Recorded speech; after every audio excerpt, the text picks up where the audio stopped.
আনহু রাতের আধারে ঘুরে বেড়াতেছেন। আমিরুল মুমিনিন নেতা কারে বলে দেখেন, রাতের আধারে ঘুরে বেড়াচ্ছেন, কোথায় কি হয় না হয়। মরুভূমির ভিতরে একটা তাঁবুর মধ্যে আলো জ্বলে, কাছে যে বাচ্চাদের কান্না শুনতে পেলেন, গিয়ে দেখছেন মা কি যেন রান্না করে আর বাচ্চারা কাঁদতেছে গভীর রাত্রে। আমিরুল মুমিনিন বলে, মেয়ে এলো, তুমি তো বড় নিষ্ঠুর, এত রাতে রান্না করো কেন? সকাল সকাল রাঁধতে পারো নাই কেন? সন্ধ্যার সময় খাওয়াই দিতে, বাচ্চাগুলি কাঁদতো না। মহিলা বলতেছি, পথিক তুমি কি? তোমার তো আমি চিনি না। আমি এই বাচ্চাগুলি, আমরা কিন্তু মদিনার লোক নই, আমরা মদিনার বাইরের লোক, এই দেশের লোক নাই, বাইরের থেকে এসেছি। মদিনার সরকারের কাছে কিছু পাবো, সাহায্য নেওয়ার জন্য এসেছি, কিন্তু মদিনার খলিফার কাছে এখনো যেতে পারি নাই। আমরা আজকে 3-4 দিন না খাওয়া রয়েছি, ক্ষুধার জ্বালায় বাচ্চারা কান্দে। আমি হাড়িতে কোনো খানা রান্না করি না, বাচ্চাদেরকে সান্ত্বনা দেওয়ার জন্য হাড়ির ভিতরে পানি আর পাথর দিয়ে নাড়াচাড়া করতেছি। আমিরুল মুমিনিন তার পায়ের তলা থেকে যেন মাটি খসে যাচ্ছে, ভয় হয়ে গেল, আল্লাহর ভয় তারই হয়ে গেল তার ভিতরে। বললেন, মা একটু অপেক্ষা করো, দেখে কিছু করতে পারি নাকি। দৌড়ে চলে গেলেন বাড়ি।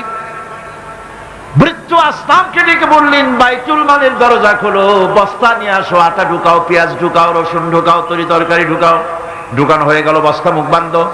আমিরুল মুমিনিন বলছেন, আসলাম এই বস্তাটারে এবার আমার মাথায় উঠাইয়া দাও।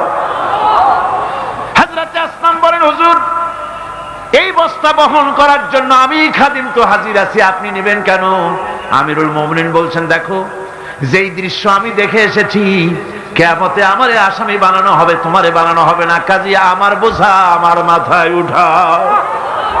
আটার বস্তা মাথায় নিয়ে অর্ধেকটা পৃথিবীর প্রেসিডেন্ট আমিরুল মুমিনিন দৌড়াচ্ছেন। মরুভূমির ভিতরে তাঁবুর ভিতরে ঢুকে বস্তা খুলে দিয়ে আটা বের করে দিলেন, রান্না করো। তরকারি নিজে কুটে সাহায্য করলেন, রান্না বান্না হয়ে গেল। এবার হযরত ওমর বাচ্চা দুইটাকে 2 উরুর উপরে নিয়ে রুটি ছিঁড়ে তরকারি মাখায়া খাওয়াতে লাগলেন, আর বললেন, মা তুমি খাও। মহিলা খাচ্ছে। হঠাৎ করে মহিলার চোখ পড়েছে এই পথিকের দিকে, এই আগন্তুকের দিকে। তাকায় দেখে লোকটির চোখের পানি দাঁড়িয়ে ভিজে ভিজে পড়ছে। মহিলা বলতেছে, ও পথিক তুমি কে? তোমার তো আমি চিনি না, তবে আমার মন বলে, তোমার ব্যবহার দেখে আমার মন বলে এই মদিনার সরকার আমিরুল মুমিনিন খলিফাতুল মুসলিমিন ওমর না হইয়া তোমার মতো মানুষ হলে বোধহয় ভালো হতো। হযরত ওমর নিজের পরিচয় দিয়ে নিজের বাহবা নিতে চাইলেন না। তিনি বললেন, মা তুমি আগামী কাল খলিফার দরবারে যাবে, সেখানে আমাকে তুমি দেখতে পাবে। পরের দিন মহিলা কষ্ট করে যখন দরবারে চলে গেছেন, যে দেখেন কি সর্বনাশ, রাত্রিবেলায় যিনি বোঝা বহন করে নিয়েছিলেন তিনিই তো খলিফা। মহিলা কাছে গিয়ে করজোড়ে দাঁড়ায় বলেন, আমিরুল মুমিনিন